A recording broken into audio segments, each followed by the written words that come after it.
Un exemple de ce qui est kavod comme démarche éthique et ce qui n'est pas kavod. L'une des questions qui va nous préoccuper aujourd'hui est de savoir comment peut-on comprendre que parfois des enfants dévoyés, des enfants rebelles, arrivent à respecter leurs parents et le font avec une grande efficacité. Est-ce que le kavod, le respect des parents, trouve-t-il sa source dans la gratitude? Si c'est vrai, comment se fait-il que quand il y a une dérive du kavod, quand il y a quelqu'un qui voudrait se décharger de ce hakarat hatov, de cette gratitude, comment se fait-il qu'il reconnaît au moins la gratitude à ses parents? Nos sages nous disent que Canaan, le prototype même de celui qui avait ordonné à ses enfants de s'aimer, il leur avait également donné l'injonction d'aimer le vol, d'aimer la débauche, de haïr leur maître. Et nous dit le Talmud dans Pesachim 112, ce même Canaan disait à ses enfants de s'aimer. Comment peut-on s'aimer en aimant le vol, en privilégiant la débauche et en haïssant l'autre? Il y a, disent nos sages, ce que l'on appelle une tendresse feinte, Hesed Medoumé. Prenons le cas d'une bande de mafieux, de voleurs, de brigands, et qui constitue un groupe. Ils se mettent en bande. À l'intérieur de cette bande, de ce groupe d'individus, il va y avoir une loi. Par exemple, ils ont comme objectif voler, tuer. Le but, c'est remplir les bas instincts. On ne peut pas dire qu'ils sont mus par un amour profond l'un pour l'autre, mais c'est une réunion, une bande uniquement faite de voyous qui sont mus par un idéal commun. C'était le cas par exemple de la génération de la tour de Babel. Et ici, on se retrouve face à un moment de violence. Tout se passe comme si notre volonté, qui est notre liberté en même temps, notre responsabilité, va connaître des limites. Tout se passe comme s'il y avait une limite à la force inique. En effet, si le monde entier s'était réuni ou se réunit avec un désir d'atteindre uniquement une matérialité débridée, en essayant de repousser tout ce qui est spiritualité, à ce moment-là, le sens même de la création serait battu en brèche. Parce que le sens de la création, c'est montrer et augmenter la gloire divine. Et si l'objectif des hommes, c'est de le repousser, même si les hommes se liguent entre eux, il ne peut pas y avoir de shalom, il ne peut pas y avoir de paix véritable, définitive entre les nations, puisque leur objectif est un objectif uniquement de matérialité. Tout se passe comme si la véritable révolution, elle n'est pas définie par la violence. Le véritable changement, ce n'est pas le renversement d'un ordre donné, mais une vraie révolution, comme un vrai changement, se définit par son contenu, par ses valeurs. On parlera à ce moment-là de révolution, du vrai chesed, celui qui accompagne le respect de l'autre, là où on libère l'homme, là où on arrache l'homme au déterminisme économique. Donc la limite à la force inique est une forme de chesed, est une forme de tendresse, d'amour vrai. Prenons également l'exemple du kavod, du respect que manifestait Esav vis-à-vis de ses parents. On ne peut pas parler, à proprement dit, d'une espèce de respect incroyable, parce que c'était un respect qui était fondé sur le profit. Ce n'était pas la gratitude au sens large, c'était ce que les sages appellent « shmorli et shmorlach », « garde pour moi et je garderai pour toi ». Le père donne au fils jusqu'à ce que le fils puisse voler de ses propres ailes, et le fils va rendre au père lorsque le père sera vieux. Celui qui, au fond de lui-même, par orgueil, dit que tout lui est dû, il n'y a pas, au fond de lui-même, un sentiment qui l'oblige à remercier l'autre. C'était cela, le kavod de Esav. Aimer de façon désintéressée suppose un déracinement, suppose une limite pour sortir hors de l'être, hors de moi. Je ne peux pas aimer l'autre si je ne sors pas hors de mon être.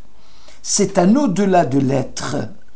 Lorsque j'agis, le vrai kavod, le vrai respect de l'autre, c'est lorsque j'agis par éthique, lorsque j'agis par soumission et par souci d'obéissance à Dieu. Ce qui amène au premier degré de la gratitude, où je remercie ne serait-ce que par des mots quelqu'un qui s'est occupé de moi, qui m'a prêté l'ouïe, qui m'a aidé. Et c'est cela le début de Hakarat Hatov. Je suis moi dans la mesure où je suis responsable et que personne ne peut répondre à ma place. Ici, l'éthique précède ma libre initiative de sujet. Je répète, l'éthique précède mon essence d'être. Et c'est le premier degré dans Hakarat Hatov. Maintenant, il y a ce qu'on appelle le respect désintéressé. Lui, Hakarat Hatov, Hachalem, c'est la gratitude complète, celle qui n'est soumise à rien, même si tu n'as rien fait pour moi, je suis à ta disposition. C'est une obligation d'éthique, pas tellement de morale, de je ne sais quelle morale humaniste, mais c'est une obligation sur laquelle je fonde mon éthique. Et c'est la raison pour laquelle, ici, la toute-puissance du profit attiré, la toute-puissance de l'utilité est critiquée. L'éthique, c'est une autre voie que celle que fixeraient par exemple les rouages économiques. Elle me demande de penser l'autre, la communauté, la société, en partant uniquement du souci de l'autre. La question qui se pose maintenant est, est-ce qu'une démarche éthique qui maintiendrait l'autre dans une situation de recevoir permet-elle de faire retrouver la dignité? En effet, si par exemple je donne un cadeau à quelqu'un et que je ne permets pas à l'autre de me remercier parce que je refuse qu'il me remercie, est-ce que je ne le mets pas dans une situation de dépendance? Il existe une façon de se sentir responsable. Parce que, à un moment donné, si le sujet n'a que des devoirs envers autrui, et si autrui n'a que des droits à exiger, il est probable que la responsabilité du sujet n'engendre l'irresponsabilité d'autrui. Donc je suis obligé de tenir compte et de libérer l'autre lorsque je lui manifeste du respect qu'il veut me remercier. Je suis obligé de tenir compte de cet état de fait. Se soumettre à l'appel de l'autre, sans même en discuter, va m'amener, pour ainsi dire, à parler à l'autre. Et dans la mesure où, par exemple, prenons l'exemple de Sarah. Sarah se substitue à Abraham au moment du péril. C'est elle qui court le risque à sa place. Sarah s'expose à la souffrance d'autrui, même si le prix paraît au-delà de ce qui en est en droit d'attendre de la fraternité. Est-ce que je peux me mettre en danger, parfois même, pour me substituer à l'autre qui est en danger? Autrement dit, est-ce que se soumettre à l'appel de l'autre sans discuter, en sous-estimant la gravité de l'enjeu, est-ce que je peux destituer mon moi de sa souveraineté, puisque l'autre a priorité sur moi? Le bien du prochain peut-il peser plus que toute autre valeur? Est-ce que Sarah, par exemple, dans le cas où Abraham lui dit de déclarer qu'elle est sa sœur et qu'elle risquait sa vie, est-ce qu'elle témoigne pas en son obéissance à Abraham d'un sens éthique de la rencontre et du dialogue? Est-ce que cette idée du bien de l'autre compte par-dessus tout ou non? Abraham va donner aussi, on l'a vu, la priorité aux exigences de Dieu, avec un renoncement de la demande pour soi. On l'a compris. Mais est-ce que Abraham, est-ce qu'il placera le service dû à l'autre plus haut que son propre bien-être? On l'a vu dans la défense de Sodome, où il s'interdit de continuer heureusement à vivre quand les gens de Sodome sont défaillants. La question qui est posée et qui a son importance, est-ce que la vocation à être frère ou sœur, comme Sarah, implique une disponibilité au service de l'autre, fût-ce au prix de ce qui coûte le plus?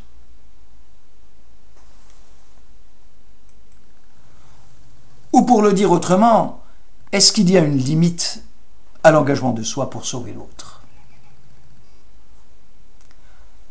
Est-ce que je peux échapper au statut d'otage de l'autre? À un moment donné, la capacité d'assurer le malheur de l'autre est trop grande et je suis dans l'impossibilité de continuer à être responsable de lui. Eh bien, la Bible permet de distinguer entre l'ordre de la moralité et la soumission de soi au désir d'autrui. Au nom de quoi je dois renoncer à mon moi uniquement pour le service de l'autre?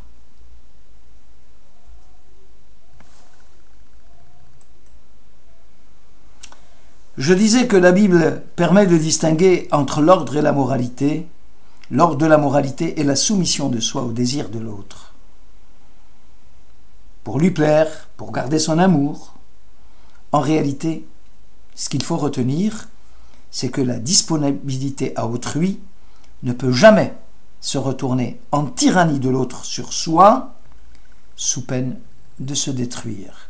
Donc, Sarah était en mesure de dire à Abraham qu'il arrête la violence contre elle, parce que le sens de la fraternité humaine s'arrêtait là. Cela nous renvoie au fameux dilemme de Rabbi Akiva avec l'autre Tana sur deux hommes dans le désert avec une source d'eau. Il y a juste de quoi boire pour une personne. Si les deux boivent, ils peuvent rester en vie un moment, haye sha'a, et si l'un d'eux boit seul, il peut lui survivre et l'autre mourir. Que doit-on faire? Selon le maître Rabbi Akiva, l'un d'eux doit boire, celui à qui la gourde appartient, et rester en vie, quitte à ce que l'autre, malheureusement, disparaisse. Pourquoi? Parce que, à un moment donné, la violence subie par le tiers justifie que l'on arrête la violence sur soi. Merci beaucoup.